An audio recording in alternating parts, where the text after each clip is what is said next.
Information technology in India is an industry consisting of two major components, IT services and business process outsourcing.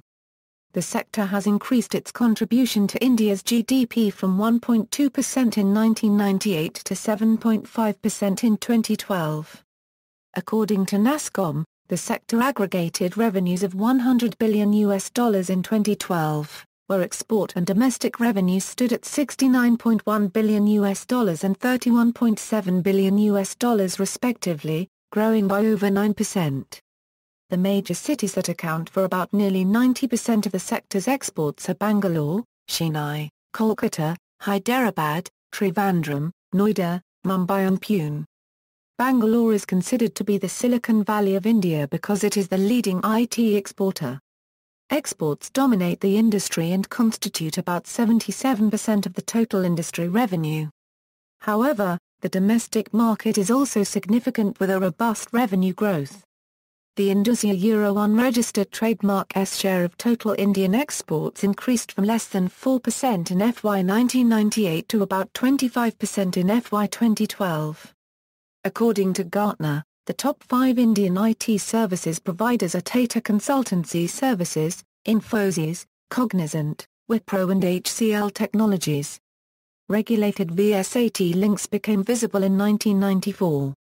DSI describes the steps taken to relax regulations on linking in 1991. Videsh Sanchar Nigam Limited introduced Gateway Electronic Mail Service in 1991, the 64 kbits leased line service in 1992, and commercial Internet access on a visible scale in 1992.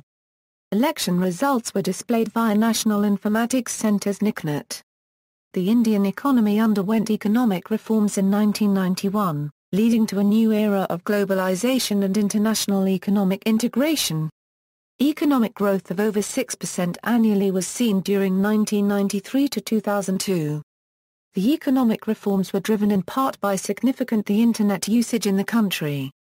The new administration under Atal Bihari Vajpayee 1999 GOVTPMA Euro, which placed the development of information technology among its top 5 priorities. A Euro formed the Indian National Task Force on Information Technology and Software Development.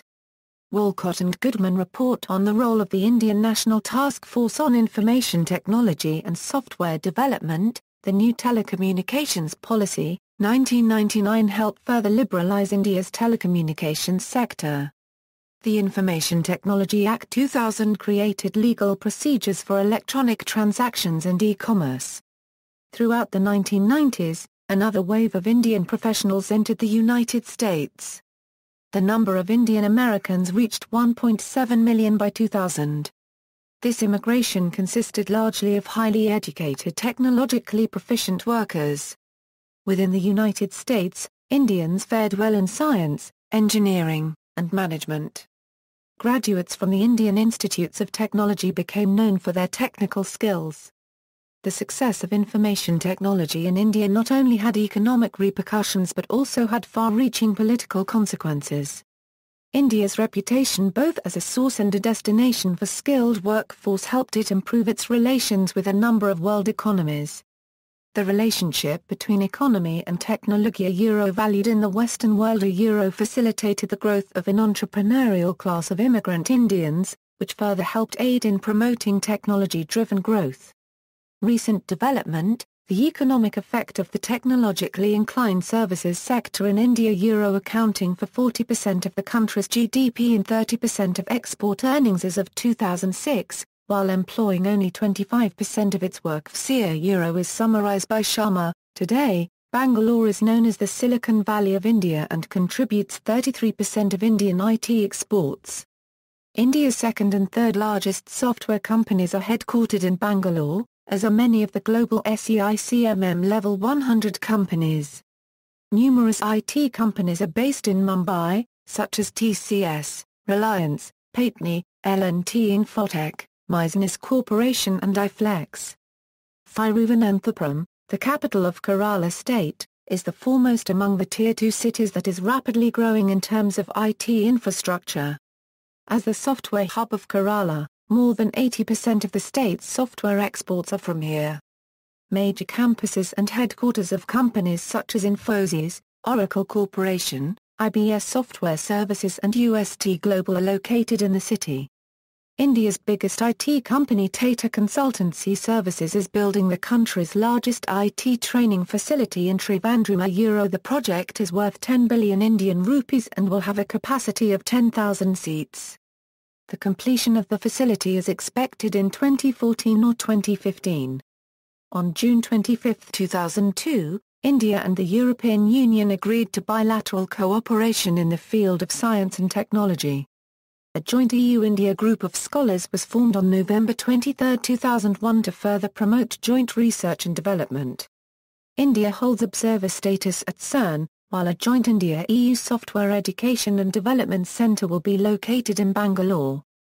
Major IT hubs, employment. This sector has also led to massive employment generation. The industry continues to be a net employment generator, expected to add 230,000 jobs in FY 2012, thus providing direct employment to about 2.8 million, and indirectly employing 8.9 million people. Generally dominant player in the global outsourcing sector. However, the sector continues to face challenges of competitiveness in the globalized and modern world, particularly from countries like China and Philippines. India's growing stature in the information age enabled it to form close ties with both the United States of America and the European Union. However, the recent global financial crisis has deeply impacted the Indian IT companies as well as global companies. As a result, hiring has dropped sharply, and employees are looking at different sectors like the financial service, telecommunications, and manufacturing industries, which have been growing phenomenally over the last few years. India's IT services industry was born in Mumbai in 1967 with the establishment of Tata Group in partnership with Burroughs. The first software export zone SEEPZ was set up here way back in 1973, the old avatar of the modern-day IT park. More than 80% of the country's software exports happened out of SEEPZ, Mumbai in 1980s. Future outlook. The Indian IT market currently focuses on providing low-cost solution in the services business of global IT. Presence of Indian companies in the product development business of global IT is very meager, however, this number is slowly on the rise. US giants that outsource work to India, do not allocate the high-end SDLC processes like requirement analysis, high-level design and architectural design, although some Indian IT players have enough competency to take up and successfully complete these high-level software jobs.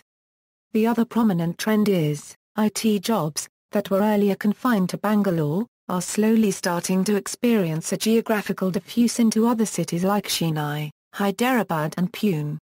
The growth is not fast-paced. This can be largely attributed to the lethargic attitude of the government in providing proper telecommunication infrastructure. The penetration levels are higher for mobile, but the speed at which the backbone infrastructure works and the coverage it offers are far below what other countries of the world have currently in offer. The Indian advantage. The above-listed views might possibly work against India. Unregistered trademarks. Our unregistered trademark dream to become the biggest contributor to world IT business, but, if there is one factor that is particular only to India, and the one that can nullify all negative factors lined up against it, would be the volume of young, English-speaking talent pool that India has got to offer. This number far exceeds any other country can generate in the coming years. It cannot be denied that China is gearing up to reduce the English fluency gap, but, at the same time, doing it with ease like India, is a topic of discussion. From services to product orientation, the migration of Indian IT companies to mainstream product development is not happening any time in the near future. This, primarily can be attributed to the fact that was discussed in earlier section, which is, lack of innovation culture amongst the top hierarchy of the firm, and, less availability of skilled management graduates in the country. However, what might possibly happen is, global multinationals that are currently outsourcing services and back-office jobs to India, might outsource more of higher-level jobs in SDLC like requirement analysis and architecture design. The other opportunity is, Indian subsidiaries of global multinationals might take up significant chunk of the product development than what they are currently doing. This, however, is not happening currently because the global IT firms are still not comfortable in working out a way to extract high-end work from Indian companies. Research and development. The new drivers. The research in the industry was earlier concentrated towards programming technologies like Java. In the recent times, the research focus changed towards technologies like mobile computing, cloud computing and software as a service. This shift is attributed to a preference of clients towards the ubiquitous computing over standalone computing and the growing demand for low-cost computing solutions. See also, Technopark, Trivandrum, Technocity, Thiruvananthapuram, Supercomputing in India, HITEC City, List of IT companies in India, PARAM, references. Further reading, Ajaj, Steve, E-commerce, Encyclopaedia Britannica 2008. Chand, Vikram K., Reinventing Public Service Delivery in India, Selected Case Studies, Sage Publications, ISBN 0-7619-3489-8. Desai, Ashok 5, Information and Other Technology Development, Encyclopedia of India edited by Stanley Wolpert, ppA 269 a €273, Thomson Gale, ISBN 0-684-31351-0. Kamdar, Myra, Indo-US Relations, Cultural Exchanges in, Encyclopedia of India edited by Stanley Wolpert, ppA 236 a €239, Thomson Gale, ISBN 0-684-31351-0. Kappa, Devesh, Diaspora in Encyclopedia of India edited by Stanley Wolpert, ppA 328 a €331, Thomson Gale, ISBN 0-684-31350-2. Ketka, Prafulla, European Union, Relations with, Encyclopedia of India edited by Stanley Wolpert, ppA 48 a €51, Thomson Gale, ISBN 0-684-31351-0. Nanda, B.R., Nehru, Jawaharlal, Encyclopedia of India edited by Stanley Wolpert, ppA 222 a €227, Thomson Gale, ISBN 0-684-31352-9. Rovmund, Dietmar, Andhra Pradesh, Encyclopedia of India edited by Stanley Wolpert, ppA 43 a €44, Thomson Gale, ISBN 0-684-31350-2. Saraswati, Jyoti. Compradors, Power and Policy in the Development of the Indian Software Industry. London, Pluto, 2012. ISBN 9780745332659.